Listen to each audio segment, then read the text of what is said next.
கண்டிப்பாக விஷயம் இருக்கும், கொடுத்த காசுக்கு ஒர்த் இருக்கும் அப்படின்னு உறுதியாக நம்பப்படக்கூடிய இயக்குநர்களில் முக்கியமான ஒருவராக இருக்கக்கூடிய மாரி செல்வராஜ் அவரோட டைரக்ஷனில் வெளியாகி இருக்கக்கூடிய பைசன் காலமாடன் படம் எப்படி இருக்குது அப்படின்னு தான் இப்போ பார்க்க போகிறோம். இந்த படத்தை பற்றி பேசுறதுக்கு நிறைய விஷயம் இருக்குது. வழக்கம் போல் மாரி செல்வராஜ் அவர்களுடைய டச்சிங், அதாவது ஆணவம், அடக்குமுறை, சாதிய கொடுமை, போராட்ட வாழ்க்கை அப்படின்னு அவருடைய வழக்கமான கதை நகர்வாக மட்டும் இல்லாமல் மனத்தி கணேசன் அவருடைய வாழ்க்கை வரலாற்றை மையப்படுத்தி இந்த படத்தை எடுத்திருக்காரு. ஒரு கபடி பிளேயருடைய வாழ்க்கை வரலாறு எப்படி இருந்தது அப்படின்னு. இந்த படத்தில் மாரி செல்வராஜ் அவர்களை தனியாக குறிப்பிட்டு பாராட்டணும் அல்லது பெரிய அளவில் விமர்சிக்கணும் அப்படின்னு சொல்கிறதுக்கெலாம் ஒன்றும் இல்லை. ஏன்னா அவர் எப்பயும் போல் அவருடைய பார்ட், அந்த கதை சொல்லும் யுக்தியை மிக தெளிவாக வழக்கம் போல் நகர்த்தியிருக்காரு. இதில் பர்டிகுலராக பாராட்டப்பட வேண்டியது துருவ விக்ரம சொல்லலாம். ரொம்ப ஹார்ட் ஒர்க் பண்ணி ஃபிசிக்கலாகவும் சரி மென்டலாகவும் கரெக்டாக செட் ஆகிருக்காரு. இதுக்கு பின்னாடி இருக்கிற ஹார்ட் ஒர்க் ரொம்ப பிரமிக்க வைக்குது. துருவ விக்ரமை பொறுத்த வரைக்கும் சமூகத்தோட மிகப்பெரிய எதிர் துருவங்களாக மட்டும் இல்லை, இருவரும் சவால்களாக விளங்கக்கூடிய கதாபாத்திரமாக லால் அவர்களும் டைரக்டர் அமீரும் ரொம்ப பர்ஃபெக்டாக அவங்களோட கேரக்டர் இதில் எக்ஸ்பிரஸ் பண்ணியிருக்காங்க.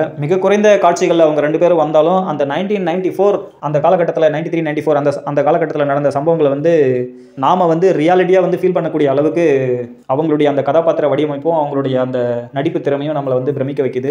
இதில் ஒரே ஒரு குறை என்ன இந்த படத்தை பொறுத்த வரைக்கும் அப்படின்னா, கர்ணன் படத்துலையாக இருக்கட்டும், வாழையிலையாக இருக்கட்டும், மாமன்னன், பரியரும் பெருமாள், இப்படி எல்லா படத்துலையுமே மனதை ரணமாக்கக்கூடிய, இல்லைனா இப்படி சொல்லலாம் வலிகளோடு வேதனையை கடத்தக்கூடிய காட்சி அமைப்புகள் ஒரு 4-5 இருக்கும்.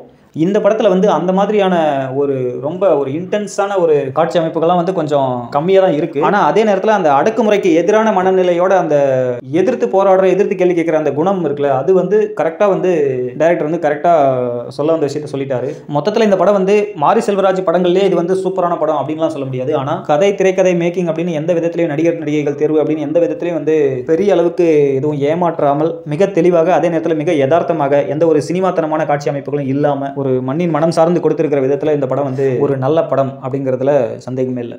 தேங்க்யூ.